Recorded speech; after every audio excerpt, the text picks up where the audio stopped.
Welcome to the Kara's Cure Show, where we explore the cutting edge of wellness. I'm Kara Sundlin. There's so much concern about our kids and mental health right now, but this is actually a really good opportunity. Summer is the best time to check in with our kids and maybe even get them the help they need, set some new patterns. Joining us now with the right way to do this and why now is the best time is Dr. Laura Saunders. She is a child psychologist at the Institute of Living. Welcome, doctor. Thank you for having me, Kara. Yeah, a new study came out, and I'm sure you've echoed this before, but I guess more information that early intervention is so important with our kids when we're talking about mental health. Why is that?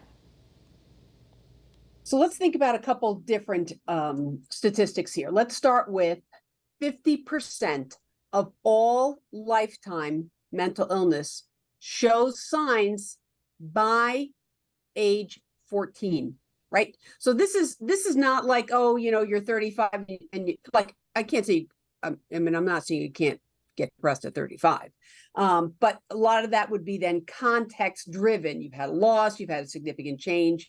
But there is signs in at least 50% of people of mental illness by age 14. So what we want to do is get our young people some help and support, early intervention, because early intervention does, in fact, affect their brain development. Either positive or, if you don't get intervention, you can develop, neural pathways that reinforce a lot of negative thinking and behavior, or we can, make changes for the positive. So, right, a lot of people think, oh, he's so young.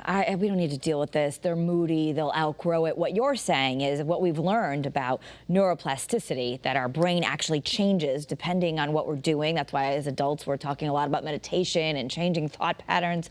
You're saying that by getting kids some intervention, maybe a little bit of therapy, possibly a little bit of medication, it's going to change the outcome for them as an adult.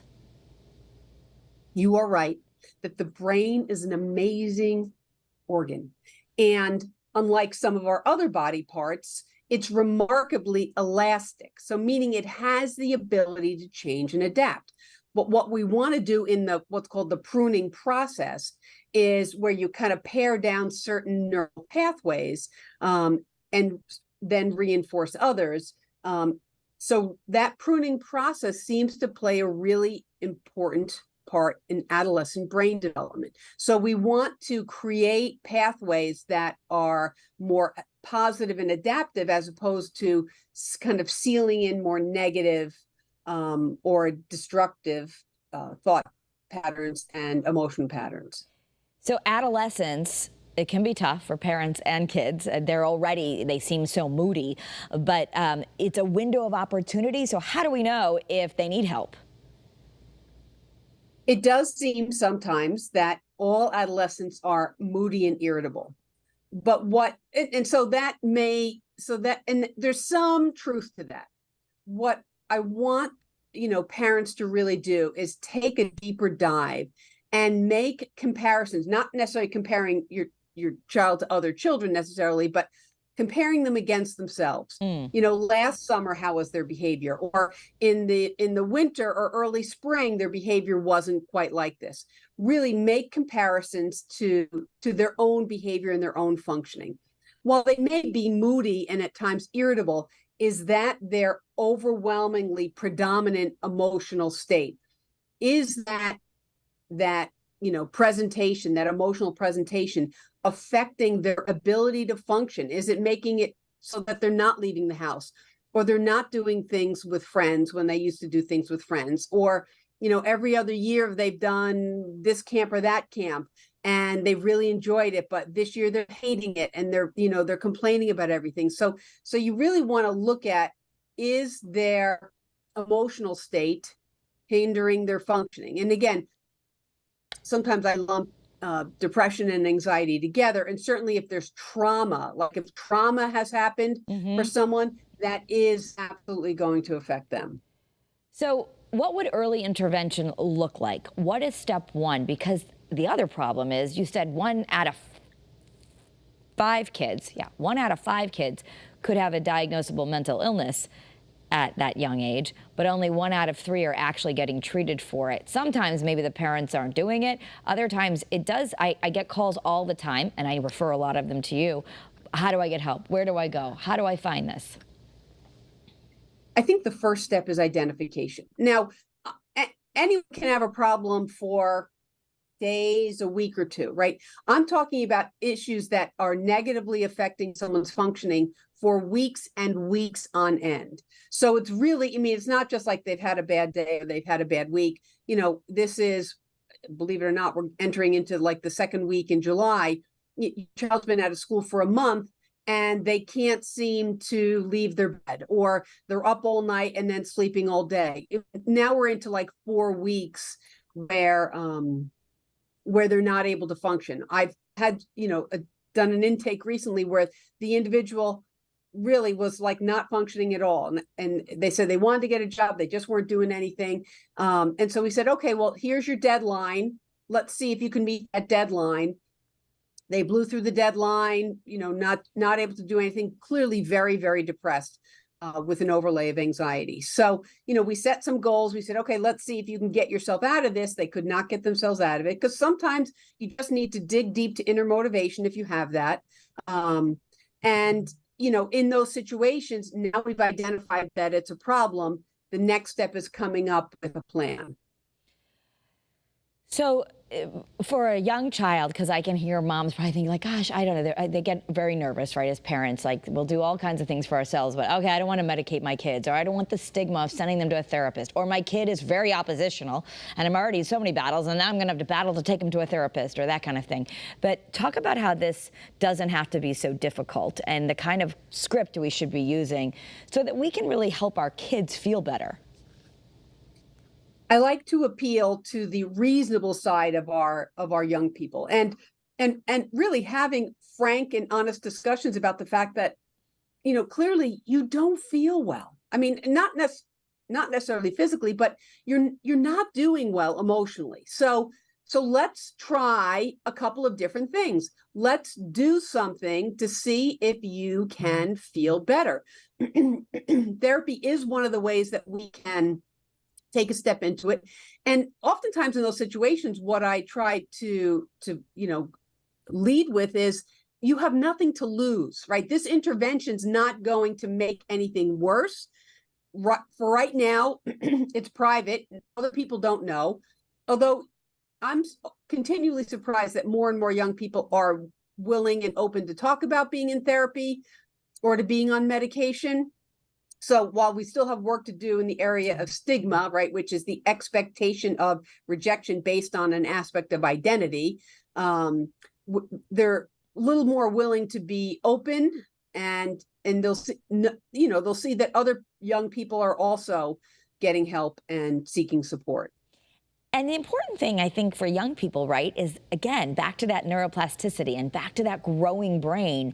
Things can change. Because they're having a problem right now doesn't mean they're always going to have a problem. And you may be preventing a bigger problem. Yes. And again, that's sort of a bit of a bargaining chip. Listen, let's deal with this issue when it's small. When we're deeper into the summer and you've not been able to get out of bed for, at that point, 2.5 months, you're going to feel worse. And a lot of times teens will say, I'm fine, I'm fine. Okay, you might be fine, but let's then get someone else to help us see that, in fact, you're fine. You're just going through this period of adjustment. It is always good to rule out medical issues, because sometimes medical issues can play a role in mental health difficulties as well. So let's get a little bit of help and support. Let's rule things out. I also think it's really indicative when you take away the structure of school, right?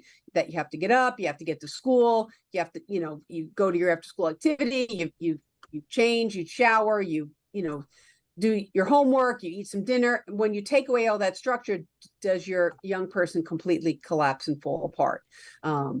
It's a separate discussion. I talk about anchor events, like there needs to be something to do at least a couple of times a day to sort of anchor your day and give you something to work towards. But if they can't even rally for that, that's really, something to be concerned about at this point. Right, we might notice things more. On the reverse, you think, oh, it's summer, just let them hang out. But we might be missing that opportunity. You say summer actually really is a great time to get treatment, in part because we might have better access? Yes, so this is a little not well-known secret. So a lot of, sometimes either mental health clinics or, every townhouse child and family services, any private practitioners out there often have gaps in the summer because their regular clients might be taking the summer off or taking time off. So it's actually sometimes a little easier to get in to see someone during the summer because they might have more openings. So that you can make a call, and hopefully, you might have some insurance. I guess in Connecticut, I want to shout out that some of the bigger clinics, we've got CHR, we have Wheeler Clinic, and you're at the Institute of Living. Is there a number that people should just call and say, hey, can I get in with someone? Yeah, generally you can, call the main number or get our access center and, get in to see someone. Most of the the large institutions in the state have, some type of mental health clinic. What I also like to emphasize is that most every town has some type of child and family services organization that's attached to them. Okay. They can be good resources as well. All children have pediatricians and primary care docs attached to them. They often, if you want to be seen by your pediatrician, because they can help rule in or rule out issues. And they often have lists of referrals. In a perfect world, we're moving towards a more integrated care system where we have mental health providers that are embedded in primary care and pediatric practices. That'll be great. Not all practices have them, but more and more practices do have them. So just to put it in perspective, I think sometimes kids feel so alone and they don't want to talk about it, or they don't want to be different, or none of my friends go to therapy, or this kind of thing. But I was on the CDC website, and it says in the US, ADHD and anxiety are the most commonly diagnosed, I guess. It shows 9.8%, 6 million kids diagnosed with ADHD, 9.4%, almost the same, with anxiety, and then almost 9% with behavior problems. I know some of that might be crossover, but I mean, we're talking about in a class of 20 kids, 2 or 3 kids are going to have ADHD, and maybe another 2 or 3 are going to have anxiety. And so there's a lot of kids out there who need this help. Yes, and more, our younger people are willing to be open and willing to talk about it. I mean, there's different online forums, although you have to kind of watch out for that as well. But yeah, if you have a classroom of 20 or 25 kids, there could easily be 2 or 3 kids who struggle with very significant anxiety, and that anxiety is hindering their functioning. We know that for anxiety, the evidence-based treatment is cognitive behavioral therapy. And what cognitive behavioral therapy also helps you with is it helps you with, some top-down reasoning, thinking things through, identifying negative thoughts or negative self-statements, engaging in behaviors that might expose you to something that you're anxious about. So there are really good and specific strategies that can be helpful to deal with some of these more, and I'm going to say common, mental health difficulties. And at least in my experience, when I've been to the Institute of Living and done a story on the cognitive behavioral therapy and all of that, this may be when parents are going, well, how long are we going to have to do this? And what if it's not covered? Or how do I find someone? Let's start with how long. Sometimes cognitive behavioral therapy might be a set number of sessions, right? It doesn't necessarily mean your kid is going to go for years on end. Right. We're not talking like Woody Allen therapy here. Okay. We're talking about specific treatment to address a specific problem or, thoughts or behaviors. So yes, it's going to be time limited. We have mental health parity in insurance, and, really Connecticut's a pretty good state in terms of, the number of insured individuals, whether you're on Husky or you're on private insurance, and Husky is pretty good insurance. So most clinics will take Husky. I would venture a guess that all clinics would take Husky. So there's specific treatments. They can be time limited. And again, let's try this intervention. Let's see if it's helpful. Let's see if it helps you feel better. because in fact, we have nothing to lose in this situation. You're feeling lousy, you're in bed all day, or you're not doing what you used to like to do. So let's try this and see if it can be helpful. Right, and I think we can use some positive reinforcement, right? Another famous child psychologist, Kasdan, says sometimes you need reward. So I guess you say, hey, if you're going to go to therapy, and I'm going to reward you with this, maybe make a deal or something. But Yeah, we'll get an ice cream after. okay. Yeah, we'll get a special. I mean, you can absolutely, when you're trying to get them to do something that you really believe will be helpful for them, but it's an unknown, so it might create its own set of resistance. Yeah. Right, you use rewards and reinforcements. It's the fastest way to change behavior. I want to get a little just granular. People will say, how do I find a therapist? One of the things I was advised to do by our pediatrician is just go to Psychology Today, put your insurance in, put how many miles you're willing to drive, and like just start going the list and seeing. I guess if we're looking for our kids, we should make sure we're finding someone who specializes in youth. Yes? Yes. You want someone that specializes in child and adolescent mental health. Right. Psychology Today is a great resource. You can put in your town or how far you're willing to drive, your insurance. And most every profile on there has some type of description, like you're looking for a child or adolescent. They each have some type of description of their areas of expertise or areas that they focus on. And this, finding a therapist really is about, the match and the relationship. Not everyone clicks together. So if you meet with someone and you don't feel like it's a good match, that's okay. Go to someone else. It's the same way that, if you have an infection and you take an antibiotic and that antibiotic didn't work for you, it doesn't mean no antibiotics work. It means you have to try another one. Mm-hmm. So we're not just doing this sort of one trial learning. I tried something, it didn't work for me. Well, sometimes you have to try a couple times before you find that good match. Yeah, yeah. And let's talk about specifically some of these really common ones, common conditions that kids and parents are dealing with.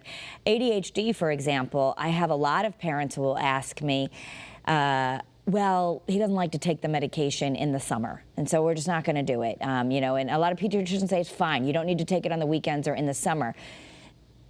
What do you think about that? So those are obviously discussions that you have with your prescriber and your provider. I think that it's okay to try and see what works, right? But if it doesn't, so yes, you're taking what we call medication holiday. You're taking a medication holiday, and just remember, not all medications can you do that. So that's right. Why you really need to check with your prescriber. But stimulant medications are medications. I mean, I'm not a psychiatrist, but they are medications that are in and out of your system on a daily basis. You can, with the permission of your prescriber, take medication holidays and see how you function. A lot of times if kids are, still going to camp or they have summer work and summer reading to do, they do want to take their medication because it helps them focus and pay attention, right? And it also helps decrease impulse control and frustration tolerance. So, trying a medication holiday with the permission of your prescriber can be helpful. And then you get feedback. So you get, the individual, the young person or the teen gets a sense of, wow, this really does help me because I see what it's like when I stop taking it. Right. And the other issues for kids with ADHD, if they just have more the classic presentation of some inattention and they're not having to do a lot of schoolwork, you might not notice much. But if the kid's biggest symptoms are maybe that impulsiveness, that arguing, the oppositional, then I guess those problems would still exist, right? In situations with family members or not having a schedule and they don't know what to do with themselves. And so you might actually see all the behavior problems that might be mitigated by medication. Yes. And that's why, with the permission of your prescriber, you can try medication holidays. You can, try to be off of it for a week. Sometimes individuals who take, so in this example, stimulant medication, have the side effect of losing their appetite. So you want your child to, try to get their appetite back. There are some strategies to use to deal with that side effect.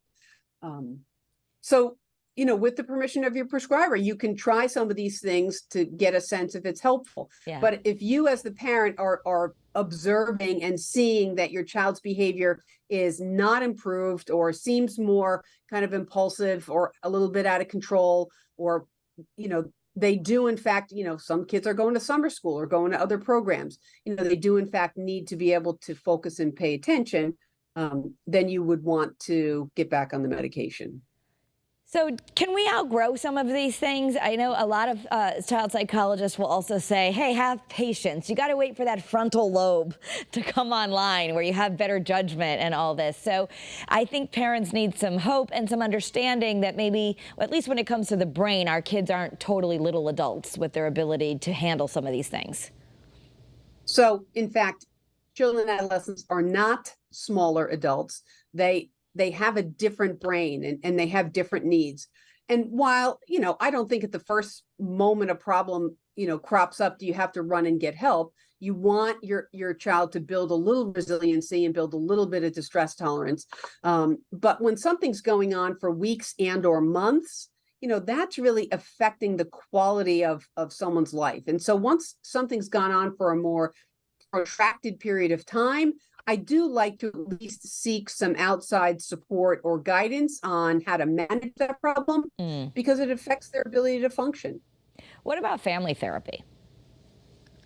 So I love family therapy. I think it really can be helpful because what it does is it takes away the focus of a problem on one individual and really looks at the entire system, because any issue has multiple factors that play a role in how it plays out. So it's, even if your child has a more classic ADHD, and that maybe as a parent, that's your brother was like that, and so now you're responding to your child with the frustration that you had for your brother, and now you're overreacting to things or underreacting to things. So family therapy can be really helpful to work to improve communication and look at how different communication or behavioral patterns worsen or play into your child's mental health issues.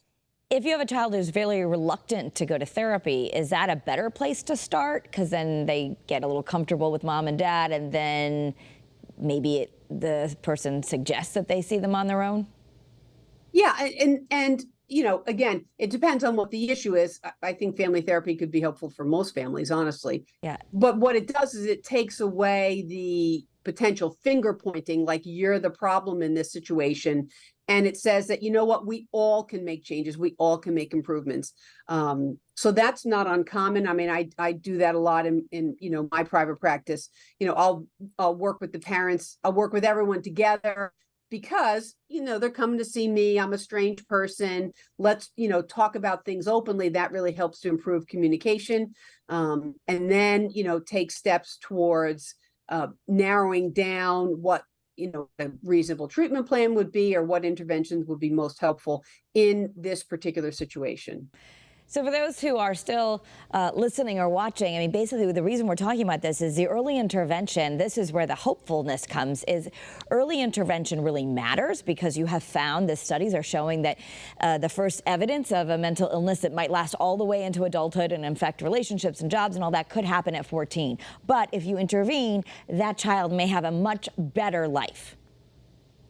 The earlier you intervene, the better the outcomes. There's lots of research that shows this. So the earlier you intervene, identify what the issue is, come up with a plan of action, a treatment plan, something that you can do to try to make the situation better, and then work together as a parent-child dyad, as a family group, and not just kind of, even if your child has like an endogenous depression, right? Something's just in them in terms of the way their brain functions.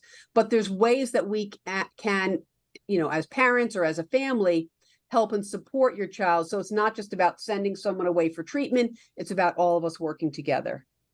Yeah, and I know you're not a psychiatrist, but I know you always say that, but at least as we have about 4 minutes left, I want to ask this question, because I also get asked this a lot, and I read different things about it.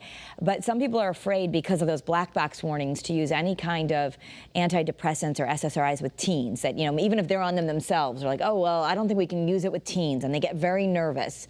What's your experience, or what do you want parents to know about that? Of course, they need to go to their pediatrician or their psychiatrist, but just in general, what can we understand about that? Right. So that's a really good point that you're bringing up. because that black box warning really scared a lot of people into using antidepressant medications that previously had been very helpful. And there's been some secondary research that came out that showed a spike in suicidal behavior and a spike in depression because of a reluctance to, to use or to utilize antidepressant medications. And yes, let's try therapy first. I'm a big believer in that. But there's been a lot of research actually to show that either therapy first or therapy in combination with medication can actually be very beneficial. So what we're not talking about is kind of, throwing medication at kids and saying you'll just feel better. There really needs to be additional learning of strategies, other interventions that might be helpful. And these children often need to be monitored in the beginning. But what happens is as you feel your mood lift, and again, antidepressant medication doesn't make you happy. It just makes you less depressed and have a slightly better ability to function so that you can put into place some of the coping skills or strategies that you're learning. And so there is, while that black box warning was out there, there was actually some research that came out after that showing that, in fact, that using medications when they're indicated can, in fact, be helpful. Yeah. I'm not a psychiatrist, but to check with your provider on that information, and they can share that with you. Yeah, so the idea of pills and skills, but what you're saying, at least with some kids, using that for even 6 months or a year or something allows them then, maybe lifts them up enough where they can start to incorporate these strategies, and then that's when the changes to the brain can happen. And when they do someday go off the medication, they've got skills. Yes, and one myth is that, taking, whether it's a stimulant medication for ADHD or an antidepressant, changes their personality. That is not, in fact, the case. What it does is medications are meant to target specific symptoms, and it does not change people's personality. It does not make them a zombie. Those are myths. Right. And there's, well, and at least the pediatricians I've talked to, when that is happening, it's not the right medication or the right dose. So then they have to, if you do have a kid who's really knocked out by something, then that's not the right dose or the right medication. So they would switch that. So I guess all of this, as we go around doing this, hopefully you just get, it might take a couple tries, but you want to just keep really communicating what you're observing as a parent and knowing that it's not easy, but that you're giving your child with all this research, a much better chance of having a successful life. So we're out of time right now, but Dr. Laura Saunders, thank you so much for helping parents with this. And I think you've answered a lot of questions that people have, so I encourage everyone to share this. Thank you, Kara. Thanks, Dr. Saunders. Have a great day, everyone, and be well. You can follow me on social media for more cutting-edge wellness at Kara Sundlin.